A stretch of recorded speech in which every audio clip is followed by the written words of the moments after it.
Salawat beriring salam semoga senantiasa tercurah kepada junjungan kita Nabi Agung Muhammad sallallahu alaihi wasallam. Allahumma shalli alaihi, kepada keluarganya, kepada para sahabatnya, dan kepada para pengikutnya. Mudah-mudahan kita nanti tercatat sebagai orang yang selalu termasuk dalam kategori ahli sholawat atau orang yang sering membaca sholawat. Dan orang yang sering membaca sholawat maka insya Allah nanti akan mendapat syafaatnya. Bapak Ibu para jamaah yang berbahagia, pada pagi hari ini kajian kita ini nggak berat-berat. Ini mengenai al-adhan wal iqamah, adzan dan iqamah. Yang ringan-ringan karena memang jelasan kita sampai. Dalam kehidupan sehari-hari kita pasti tidak lepas dari azan. Suara azan kalau di masjid itu menandakan sholat 5 waktu itu azan. Nah, kita bahas sedikit tentang azan. Apa yang dimaksud dengan azan? Azan adalah fadikrun makhsusun, zikir-zikir khusus, syara'ahul islamu li'i'lamin bidukhuli waqti sholatil mafruḍati.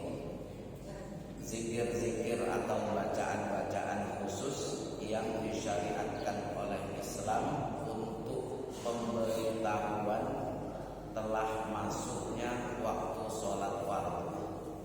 Jadi yang namanya azan ini berkaitan dengan sholat fardu.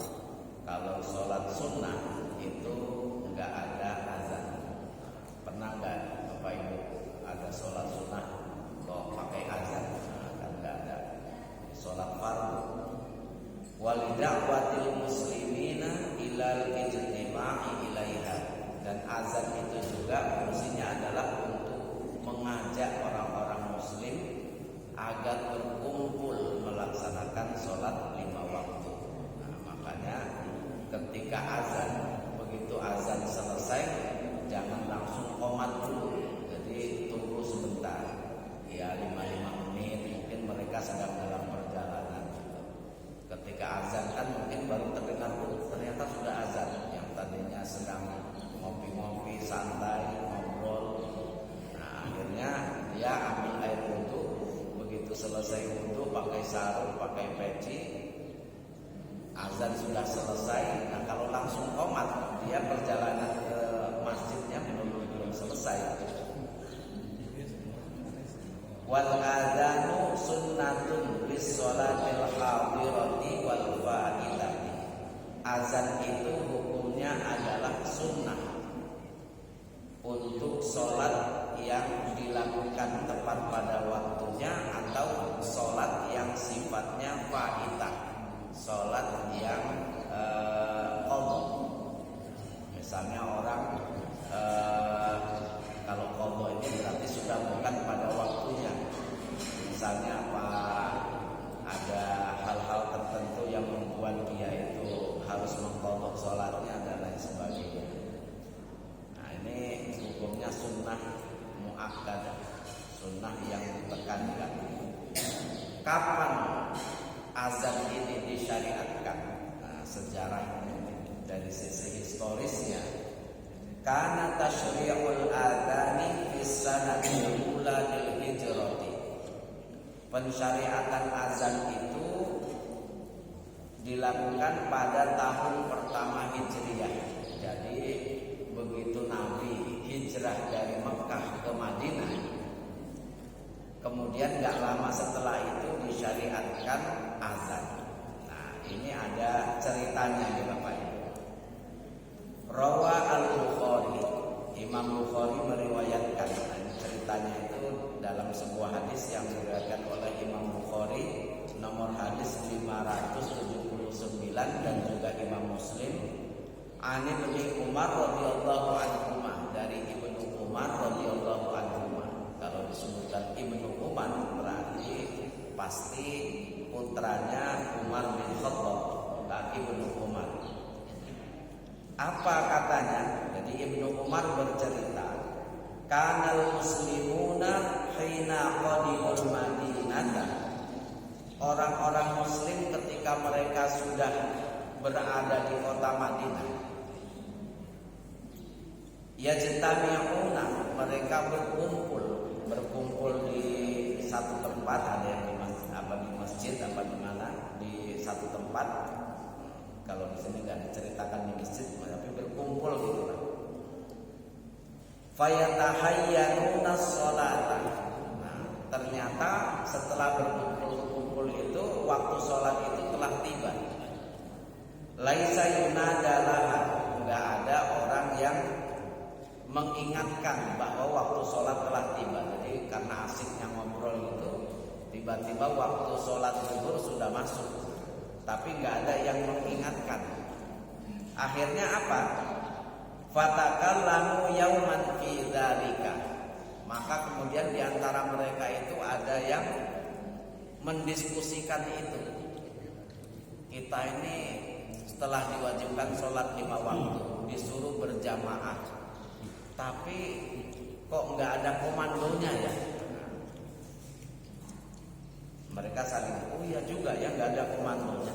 Nah, terus gimana ini? Faqala ba'duhum, sebagian mereka itu mengusulkan, ittakhidhu naqusan mithla naqusin nasara. Kalau begitu, sebagai pertanda masuknya waktu sholat, kita memakai lonceng seperti yang dipakai oleh orang-orang Nasrani. Nah, orang-orang Nasrani yang pakai lonceng, baik. Loncengnya biasanya di atas itu ada ininya, ada apanya, rantai besi, tinggal tarik, baik.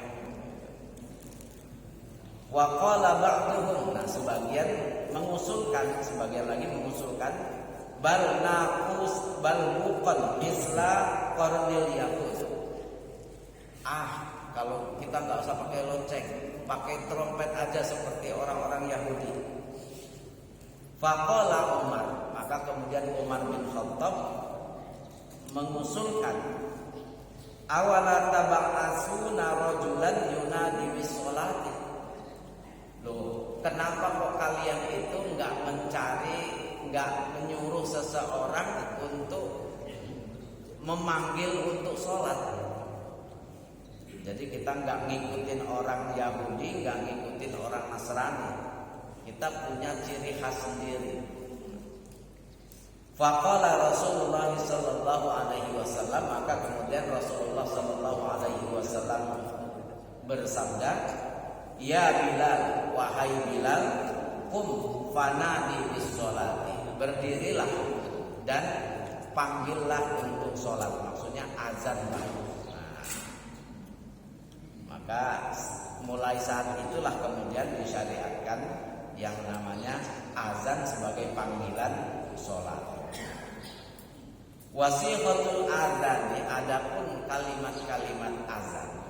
Nah, yang kalimat-kalimat azan yang sering kita dengar itu kayaknya sudah tahu semua ya, dimulai dari Allahu Akbar, Allahu Akbar, sampai la ilaha illallah. Nah, tapi mungkin Bapak Ibu ada yang sesekali dengar kok ada tambahan tertentu. Nah, memang kalau misalnya orang-orang Syiah itu ada nambahkan wa asyhadu anna aliyan waliyullah, nah macam-macam lah itu. Nah, tapi yang mayoritas itu yang kita itu ya yang seperti yang azan tadi itulah yang dilantunkan tadi, yang sudah banyak ini. Kalau nggak usah ditambah-tambah macam-macam karena memang ininya syariatnya seperti itu. Wa nadhifu fil adzanil fajr, kemudian untuk azan subuh kita menambahkan as-sholatu khairun minan naum. Nah, ini sebenarnya dulu Bilal ketika disuruh azan itu ditambah sendiri. Nah, tapi oleh Nabi diam saja. Nah, maka ini menjadi sebuah hadis, namanya hadis takriri. Sahabat melakukan, Nabi diam saja, sehingga itu termasuk kategori hadis. Kemudian ada beberapa hal yang harus diketahui mengenai azan. Wa yushtaratu li sihhatil adzanil umuri taliyah. Disyaratkan untuk orang yang azan itu perkara-perkara berikut. Ini orang yang azan atau muazzin. Ini enggak main-main ini Bapak Ibu. Muazzin ini sangat besar jasanya. Bahkan dalam sebuah kitab dijelaskan itu pahalanya itu yang paling besar itu adalah muazzin. Kenapa? Karena dengan dia mengumandangkan azan, banyak orang datang. Begitu orang datang itu pahalanya mengalir juga untuk yang azan yang manggil tadi. Nah, jadi jangan main-main itu orang yang azan itu sangat ini sekali. Tapi ada syarat-syaratnya. Yang pertama apa? Islam. Karena nggak sah kalau nggak Islam. Yang kedua at-tamyizu. Tamyiz bisa membedakan mana yang baik dan mana yang buruk atau yang sudah dewasa. Tapi kadang-kadang kita lihat ada anak kecil azan. Nah, bagaimana ini? Kalau anak kecil azan atau iqamah, ini harus harus di bawah pengawasan orang-orang dewasa. Kenapa kalau dibiarkan begitu saja? Misalnya udahlah kamu azan saja, padahal dia baru anak SD kelas 1, kelas 2. Nanti lama-lama karena dia kepingin pakai pengeras suara, belum waktunya sudah azan, khawatirnya begitu. Makanya disebut at-tamyiz, tamyiz yang sudah dewasa. Kalau yang masih kecil masih harus butuh pengawasan. Ya kalau memang nggak boleh sama sekali ya nanti untuk latihan dia ya juga. Yang ketiga az-zukurah. Muazzin itu haruslah laki-laki. Fala yasihu adzanul mar'ati lirijali. Enggak sah hukumnya wanita azan sedangkan jamaahnya laki-laki. Nanti pada datang semua, tapi bukan untuk sholat, untuk melihat yang azan kalau begitu. Kama la tasihu imamatan. Sebagaimana juga berimamnya laki-laki kepada perempuan itu juga enggak sah. Karena imam itu harus laki-laki. Kemudian wa tartibu kalimatil adzani littiba'in fi dzalika. Kalimat-kalimat azannya itu harus tertib berurutan, dimulai dari Allahu Akbar, Allahu Akbar, dan Allahu Akbar, Allahu Akbar, asyhadu an la ilaha illallah, dan berurutan. Enggak boleh saya mau mulai dari hayya 'alas shalah. Itu enggak boleh. Jadi harus berurutan. Selain itu wal wala'u baina kalimatihi. Al wala al mualat. Nah, istilah fikihnya itu kadang al mualat. Al wala itu adalah setelah kalimat yang pertama dengan kalimat yang kedua dengan kalimat yang ketiga itu tidak boleh diselingi dengan perbuatan-perbuatan lain yang enggak ada kaitannya dengan azan. Nah, misalnya Allahu Akbar, Allahu Akbar. Ada orang manggil. Wan. Apa? Baru setelah selesai ngobrolnya baru Allahu Akbar. Nah, itu enggak boleh. Jadi harus al-wala, enggak boleh diselingi kalimat-kalimat atau perbuatan lain yang enggak ada kaitannya dengan azan. Atau ngopi dulu misalnya, itu enggak boleh. Baru selesai Allahu Akbar. Tadi kopinya masih nih, ngopi dulu ah. Kemudian warofu sauti idza kana yu'adzinu li jama'atin, dan mengencangkan suara apabila azannya itu untuk berjamaah. Jadi dikencangkan azannya. Amma idza kana yu'adzinu li munfaridin, kalau sholatnya itu dia sendirian enggak ada jamaahnya, maka bagaimana azannya? Nah, kalau dia sendirian di tempat yang bukan masjid, yang kalau tempatnya itu bukan masjid, seperti ketika dia berada di kebun, maka itu disunnahkan untuk dikencangkan suaranya. Nah, tetapi kalau di masjid, kalau dia sendirian di masjid, itu dianjurkan untuk tidak dikencangkan. Maksudnya begini Bapak Ibu, misalnya sudah tiba waktu sholat subuh, misalnya sudah selesai waktu subuh, imam sudah selesai, sholat sudah selesai berjamaah. Kita dari musafir misalnya, dari musafir berarti di masjid itu, kemudian mau sholat subuh juga.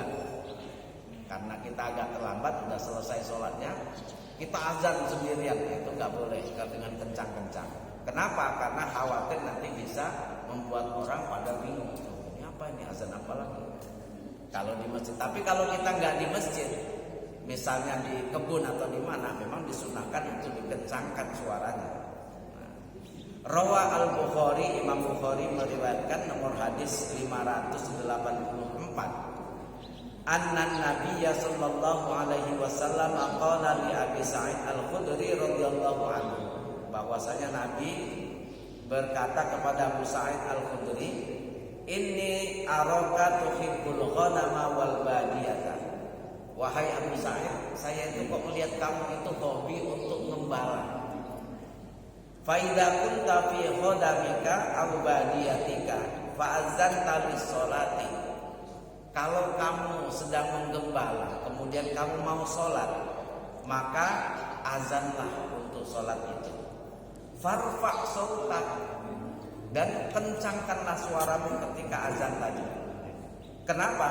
Fa innahu la yasma'u mada sautil muazzin jinnun wala insun. Karena semua yang mendengar azanmu, baik itu jin maupun manusia ataupun yang lainnya, illa syahidalahu yaumal qiyamati, maka sesungguhnya itu nanti akan menjadi saksi pada hari kiamat. Jadi ketika sedang di kebun Bapak Ibu, ya silakan azan, tidak apa-apa. Allahu Akbar, Allahu Akbar, meskipun kita sholat sendirian. Karena ternyata yang dengar itu, baik itu hewan, jin maupun pohon-pohon, itu semua akan menjadi saksi nanti di hari akhirat bahwa kita telah berazan di sini. Nah, sama dengan kalau kita mau melaksanakan sholat qobliyah dan ba'diyah, itu memang biasanya disunnahkan ketika kita sholat, misalnya sholat zuhur di sini, ketika ba'diyah zuhur di tempat sebelahnya bergeser. Kenapa? Karena nanti itu akan menjadi saksi. Ini Bang Raya, aktivis. Barakallah. Nah ini tentang azan. Kemudian amma jama'atun nisa'i, adapun kalau jamaahnya itu untuk perempuan, kalau jamaahnya itu perempuan, fala yundamu lahunnal azan. Azan itu enggak disunnahkan kalau untuk perempuan. Jadi kalau laki-laki disunnahkan, tapi kalau perempuan tidak disunnahkan. Kenapa? Li'anna fi raf'i sautihinna yuhsal fitnatu. Karena kalau perempuan ini suaranya itu terkadang bisa menimbulkan fitnah. Nah, kalau azan saja enggak disunnahkan, yang disunnahkan itu cuman iqamah untuk perempuan, ya apalagi kalau yang joget-joget di panggung, nah itu agak dikurangin kalau yang seperti itu. Nah, agak dikurangin aja, jangan terlalu. Saya lihat sampai kok kayak apa, ada yang sangat terlalu inilah gitu, vulgar gitu, dengan bangganya gitu kan. Nah ini terlalu itu. Nah ini makanya bahkan di daerah-daerah tertentu seperti di daerah Arab Saudi itu, jangankan untuk untuk ikut MTQ, kalau perempuan aja masih nggak boleh. Kalau kita masih ngirim utusan biasanya kalau untuk qari'ah putri gitu. Nah ya zaman dulu itu seperti itu. sekarang memang sudah agak beda, Saudi itu sudah mulai. Kemudian yang selanjutnya wa yusannu lil adzani, disunnahkan ketika orang berazan. Yang pertama, ayyatawajjahal muadzinu ilal qiblati. Ketika azan itu hendaklah menghadap ke kiblat. Jadi enggak boleh ini ngadep kemana serah saya, enggak boleh. Jadi menghadap ke kiblat. Nah, makanya biasanya kalau di masjid-masjid itu di pojok ya sesuai dengan arah masjid gitu. Kemudian yang kedua, ayyakuna tahiran minal hadatsil asghari wal akbari. Hendaklah muazin itu dalam keadaan suci, baik dari hadas kecil apalagi dari hadas besar. Nah, kalau hadas kecil itu berarti apa itu Bapak Ibu intinya? Cara mensucikannya kalau hadas kecil dengan berwudu, kalau hadas besar dengan mandi. Jadi artinya apa? Muazin itu harus dalam keadaan berwudu. Nah, ini disebutkan di dalam sebuah hadis, karihtu an azkurallaha azza wa jalla illa ala tuhrin. Saya itu enggak suka berzikir kepada Allah kecuali dalam keadaan suci. Nah, makanya hendaklah muazin itu harus dalam keadaan suci, baik dari hadas kecil maupun hadas besar. Yang ketiga, ini disunnahkannya termasuk adab-adabnya juga, wa ayyu'azzina qa'iman. Muazin itu haruslah dalam keadaan berdiri. Nabi kan mengatakan, ya Bilal wahai Bilal berdirilah. Jadi ketika azan itu dengan berdiri, nggak boleh ambil duduk santai. Nggak boleh. Jadi harus berdiri. Yang keempat, ayyal tafita bi'unuqihi la bi sadrihi yaminan fi hayya 'alas shalah wa yasaran fi hayya 'alal falah. Ketika mengucapkan hayya 'alas shalah, hendaklah kepalanya itu menoleh ke kanan. Kalau biasanya kita lihat muazin itu hayya 'alas shalah menoleh ke kanan. Ketika hayya 'alal falah menoleh ke kiri. Tapi dadanya itu enggak boleh ikut menoleh, enggak boleh di ini kan. Tetap dadanya tetap menghadap ke kiblat. Sama dengan kalau sholat, misalnya yang menoleh kalau dengan leher saja itu hukumnya makruh, tapi kalau dengan dada itu menjadi batal. Kenapa? Karena dia nggak menghadap ke kiblat. Azan juga begitu. Kalau azan itu jangan sampai menolehnya itu nggak menghadap ke kiblat, tapi nggak berarti batal gitu kalau nggak menghadap kiblat, cuman nggak dapat sunnahnya. Nah, ini kemudian dijelaskan rawa al-Bukhari, Imam Bukhari meriwayatkan anna Abu Juhaifah radhiyallahu anhu qala, bahwa Abu Juhaifah radhiyallahu anhu ia berkata, ra'aitu Bilalan yu'adzinu. Saya melihat Bilal tukang azan pada masa Nabi itu. Ia berazan, kemudian saya melihat mulutnya itu ke kanan dan ke kiri. Nah, yang dimaksud ya ketika hayya 'alas shalah ke kanan, hayya 'alal falah ke kiri. Nah, kemudian yang selanjutnya ayyurattila kalimatil azani, membaca dengan tartil, dengan hati-hati lafaz-lafaz azan tadi itu. Enggak boleh enggak boleh ya supaya menarik orang lah gitu. Allahu Akbar, Allahu Akbar. Sudah azan ini kan enak dipanggil gitu Pak ke masjid. Nah, jangan sampai kok Allahu Akbar, Allahu Akbar.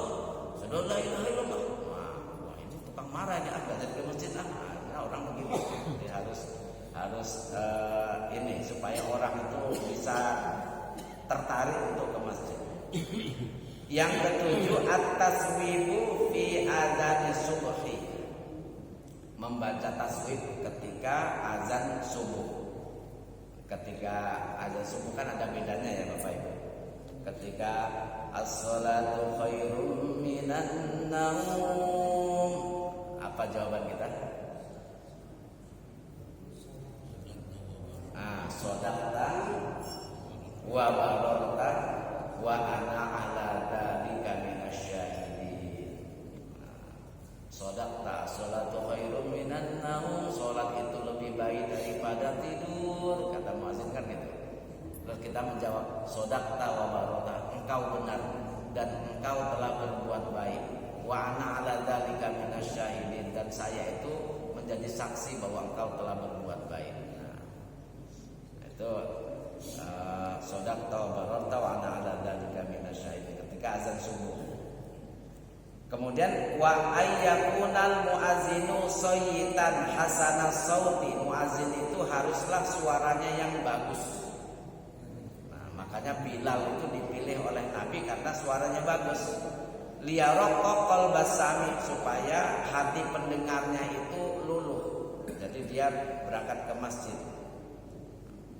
Wa yamilu ilal ijabati.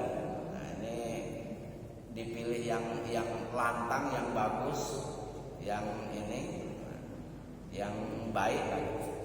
Kemudian ayyakunal muadzinu ma'rufan bainan nasi bil khalqi wal adalati. Muadzin itu haruslah dikenal sebagai orang yang baik. Yang baik, yang amanah, bisa dipercaya, yang adil. Nah, kenapa? Kalau misalnya kita tahu, wah ini suaranya orang utang mampu ini. Kalau utang nggak pernah bayar, kalau ada sendal dicuri, tiba-tiba azan, ini bener nggak ini? Paling ini bohong nih, paling belum masuk waktunya itu udah azan ya, itu asal ya. Makanya dicarikan yang azan itu haruslah orang yang akhlaknya itu baik, yang memang dikenal dia itu ya kalau zaman dulu dia ahli maksiat kemudian sekarang bertaubat kan berarti dia termasuk kategori baik. Memang zaman dulu dia itu sekarang nggak lagi, sekarang udah jadi orang baik, itu boleh kalau seperti itu.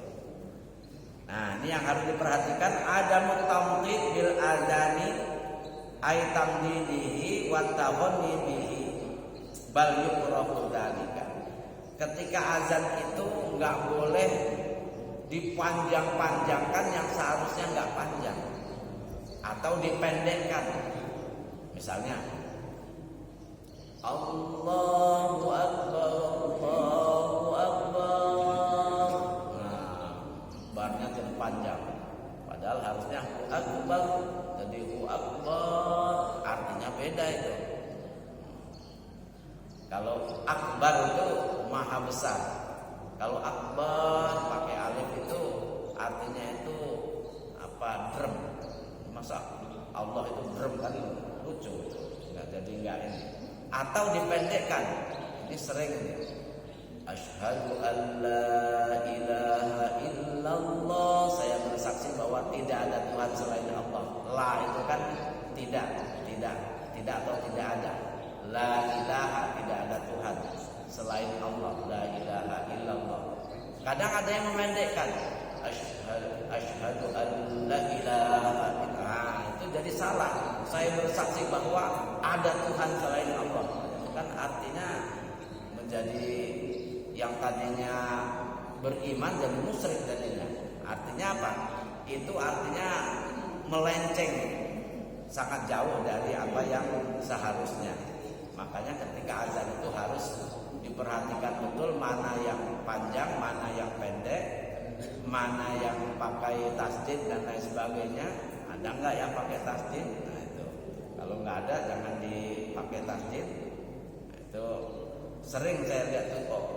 Karena dia lebih mengutamakan nada, akhirnya kecul ininya, apa yang pendeknya tadi. Nah, ini jangan sampai ini artinya jadinya berubah. Termasuk wataghanni bihi, melagu-lagukan yang enggak semestinya gitu. Nah, misalnya hayya sholat, hayya lal falah.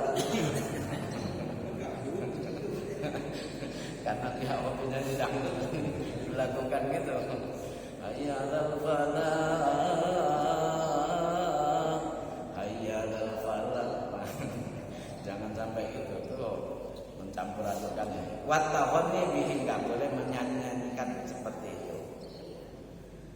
Kemudian ini yang terakhir mungkin agak jarang tapi sudah mulai ada ini. Wa yusannu muazzinani fil masjidi li'adzanil fajri. Disunnahkan ada 2 muazzin pada sholat subuh. Maksudnya bagaimana? Yu'adzinu wahidun qablal fajri, azan orang yang pertama itu sebelum subuh, wal akharu ba'dahu, sedangkan yang kedua setelah subuh. Jadinya memang kalau untuk subuh ini Bapak Ibu, mungkin akhir-akhir ini mulai ada nih, saya dengar kadang jam 4 itu sudah azan. Kenapa? Karena memang zaman Nabi itu azan subuh itu 2 kali. Yang pertama sebelum subuh. Jadi supaya kalau orang mau tahajud, mau apa, kalau mau makan sahur gitu, nah itu masih ini. Yang kedua setelah masuk subuh barulah dilakukan azan subuh. Nah, dulu kalau belum tapi jangan ini. Misalnya, ini kata Pak Ustadz, azan subuh ini kan boleh 2 kali. Yang pertama sebelum subuh, yang kedua setelah subuh. Saya mau azan 2 kali padahal belum disosialisasikan. Nah, bisa kacau nanti. Jadi kalau mau 2 kali ya harus disosialisasikan atau dimusyawarahkan. Nah, ini kalau sudah terbiasa ya nggak apa-apa. Kalau di Malaysia itu banyak ada lah yang seperti itu. Waktu saya ke sana dulu itu ada sekali saya ke Malaysia itu kebetulan tempat nginapnya itu nggak jauh dari masjid. Saya bangun ternyata azan. Langsung saya sholat, saya kira sholat subuh karena sangat jarang kalau di Indonesia begitu. Setelah sholat subuh nggak begitu lama, setengah jam kemudian kok azan lagi. Baru saya ingat, ini berarti azan yang memang Nabi itu azan yang pertama dulu nyuruh Bilal, yang kedua baru nyuruh Ibnu Ummi Maktum. Ini ada hadisnya Bapak Ibu, hadisul Bukhari, hadis Imam Bukhari dan juga Imam Muslim, nomor hadis 592. Inna Bilalan yu'adzinu bilailin. Bahwasanya sesungguhnya Bilal itu azan ketika malam hari, maksudnya sebelum subuh. Fakulu washrabu, maka kalau Bilal yang azan masih sebelum subuh itu, makan dan minumlah. Maksudnya ya tetaplah kalian makan sahur gitu kata Nabi. Hatta tasma'u azana ibni Ummi Maktum, sehingga kalian mendengar azannya Ibnu Ummi Maktum. Nah, ini memang ada ini. Kemudian yang ada 2 lagi. Wa yusannu lisami'il azani al-insat. Disunahkan bagi orang yang mendengar azan itu untuk diam, al-insat, diam. Kemudian menirukan apa yang dibaca oleh muazzin. Misalnya Allahu Akbar, Allahu Akbar. Ketika diam itu kita Allahu Akbar, Allahu Akbar. Ketika membaca hayya 'alas shalah, maka yang pendengarnya disunahkan baca la haula wala quwata illa billah. Hayya 'alal falah, la haula wala quwata illa billah. As-shalatu khairum minan naum, shadaqta wa barakta wa ana 'ala dzalika minasyahidin. Nah, selain itu kalimatnya sama diturukan. Nah, kalau Allahu Akbar ya Allahu Akbar, Allahu Akbar. Nah, kemudian yang terakhir Bapak Ibu, ad-du'a'u was-salatu 'alan nabi sallallahu alaihi wasallam ba'dal azan. Membaca doa dan sholawat atas Nabi setelah azan, kan? Allahumma rabba hadhihi da'wati tammah was-salatil qa'imah ati sayyidana Muhammadan al-wasilata wal fadilah wa ba'athu maqaman mahmudan alladhi wa'adta innaka la tukhliful mi'ad. Baru sholat sunnah kalau misalnya. Nah, inilah mengenai azan Bapak Ibu. Mungkin ada yang ini yang perlu didiskusikan, kami persilahkan. Oh, iya. Iya.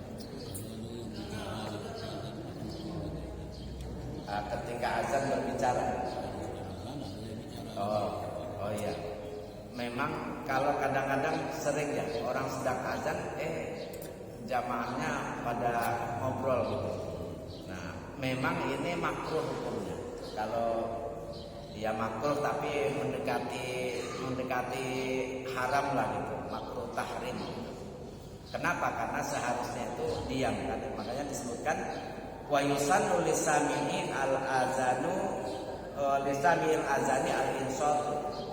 Disunahkan orang yang mendengar azan itu untuk diam. Nah, jadi makruh hukumnya. Kalau ada, makanya biasanya diam sambil berdiri dan sebagainya. Kalau dia terlambat, ya silakan yang lainnya berbeda.